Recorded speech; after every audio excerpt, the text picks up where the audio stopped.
അസ്സലാമു അലൈക്കും വറഹ്മത്തുള്ളാഹി വബറകാതുഹു. പ്രിയപ്പെട്ട മുഅ്മിനീങ്ങളെ, നമ്മുടെ ജീവിതത്തിൽ ഒട്ടനവധി ആവശ്യങ്ങളും ആഗ്രഹങ്ങളും ഉണ്ടാകും. നല്ലൊരു ജോലി, സാമ്പത്തിക ഭദ്രത, കുടുംബത്തിൽ സമാധാനം, രോഗങ്ങളിൽ നിന്ന് ശമനം എന്നിങ്ങനെ ഓരോരുത്തർക്കും ഓരോ ലക്ഷ്യങ്ങളുണ്ടാകും. ഇവയെല്ലാം സാധിച്ചു തരാൻ അള്ളാഹുവിനോട് എങ്ങനെ പ്രാർത്ഥിക്കണം? നമ്മുടെ കാര്യങ്ങൾ അള്ളാഹുവിങ്കിൽ സ്വീകരിക്കപ്പെടാൻ നാം ചെയ്യേണ്ട ചില പ്രത്യേക അമലുകളെക്കുറിച്ചാണ് ഇന്നത്തെ വീഡിയോയിൽ നമ്മൾ സംസാരിക്കുന്നത്. നമ്മുടെ കാര്യങ്ങൾ സഫലമാകാൻ ഈ ദുആ ഓതുക. ബിസ്മില്ലാഹിർ റഹ്മാനിർ റഹീം.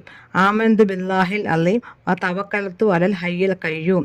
ഈ ദുആ 1000 തവണ ഓതിക്കൊണ്ട് നിങ്ങളുടെ ആവശ്യം റബ്ബിനോട് പറയുക. ഇൻഷാ അല്ലാഹ് അത് സ്വീകരിക്കപ്പെടും.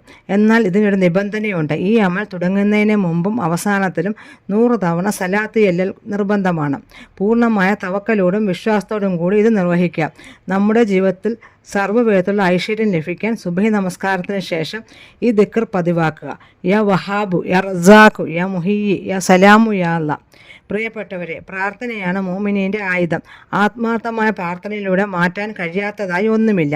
ഈ വീഡിയോയിൽ പറഞ്ഞ കാര്യങ്ങൾ നിങ്ങളുടെ ജീവിതത്തിൽ പകർത്താൻ ശ്രമിക്കുക. അള്ളാഹു നമ്മുടെ എല്ലാ ഹലാലായ ആഗ്രഹങ്ങളും സഫലമാക്കി നൽകട്ടെ. ഈ അറിവ് മറ്റുള്ളവരിലേക്ക് കൂടി ഷെയർ ചെയ്യാൻ മറക്കരുത്. ഇതുപോലെയുള്ള ഉപകാരപ്രദമായ വീഡിയോകൾക്കായി ചാനൽ സബ്സ്ക്രൈബ് ചെയ്യുക. അസ്സലാമു അലൈക്കും വറഹ്മത്തുള്ളാഹി വബറകാതുഹു.